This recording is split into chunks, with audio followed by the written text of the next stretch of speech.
Siapakah sosok di balik teori-teori brilian yang mengubah dunia? Mari kita selami kehidupan sang pemikir raksasa Ibnu Khaldun. Lahir di Tunis pada tahun 1332 Masehi. Beliau adalah seorang jenius yang haus akan ilmu. Karier politiknya cemerlang, namun penuh liku. Menjadi penasihat para sultan di Afrika Utara hingga Spanyol, namun juga merasakan pahitnya penjara karena fitnah. Lelah dengan intrik istana, beliau mengasingkan diri. Di sanalah, selama 4 tahun, ia mencurahkan seluruh pengetahuannya ke dalam Muqaddimah, sebuah mahakarya yang menjadi fondasi ilmu sosiologi dan ekonomi modern, sebuah warisan tak ternilai bagi dunia. Emas dan perak, apa yang membuatnya begitu berharga? Jauh sebelum ekonomi modern, Ibnu Khaldun telah menjawabnya. Beliau menjelaskan bahwa nilai sejati dari dinar emas dan dirham perak bukanlah pada kilaunya, tetapi pada kerja keras yang dibutuhkan untuk menambang dan mengolahnya. Inilah standar nilai yang adil dan stabil. Namun, Ibnu Khaldun juga memberi peringatan keras. Jika penguasa mulai mencetak uangnya sendiri secara berlebihan, nilainya akan hancur. Inflasi akan merajalela, menelan kekayaan rakyat dan menciptakan ketidakadilan. Bagi beliau, merusak nilai mata uang adalah kezaliman terbesar yang bisa dilakukan sebuah pemerintahan terhadap rakyatnya. Sebuah pelajaran ekonomi yang tetap relevan hingga hari ini.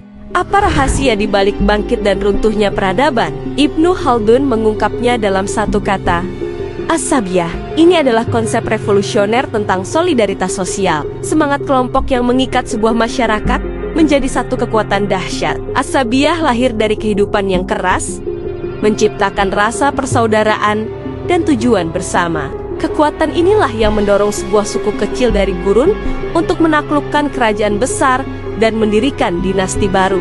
Namun, seiring waktu, kemewahan dan kenyamanan menggerogoti As-Sabiyah ini.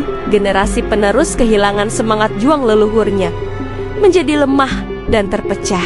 Dan saat itulah siklus berulang.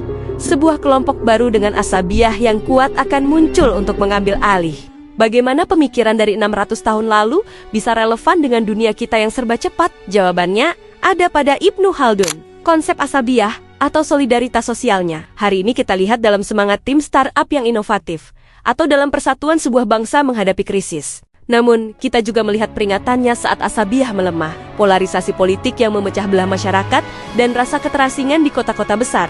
Siklus naik turunnya peradaban yang ia jelaskan, kini bisa kita terapkan pada pasang surutnya negara adidaya, bahkan pada raksasa korporat. Sebuah perusahaan yang dulunya dominan bisa menjadi lengah karena kemewahan dan birokrasi, lalu disalib oleh pendatang baru yang lebih ramping dan solid. Ibnu Khaldun juga mengingatkan kita tentang bahaya kemewahan yang berlebihan dan pajak yang terlalu tinggi, yang dapat mematikan ekonomi dan semangat kerja. Ia mengamati bagaimana kehidupan kota dapat mengikis ikatan komunitas. Dari siklus peradaban hingga nilai sejati uang, pemikiran Ibnu Khaldun telah melintasi abad. Karyanya, Muqaddimah, bukan hanya catatan sejarah, tetapi sebuah analisis ilmiah pertama tentang masyarakat manusia. Ia adalah bapak sosiologi, peletak dasar ilmu ekonomi, dan seorang sejarawan yang melihat pola di balik peristiwa. Jauh sebelum para pemikir barat, ia telah memetakan kekuatan tak terlihat yang membentuk dunia kita. Warisannya bukanlah sekadar buku-buku tua, melainkan sebuah cara pandang, sebuah pengingat bahwa untuk memahami masa depan, kita harus terlebih dahulu memahami hukum-hukum yang menggerakkan sejarah manusia. Ibnu Khaldun, sang cendekiawan abadi.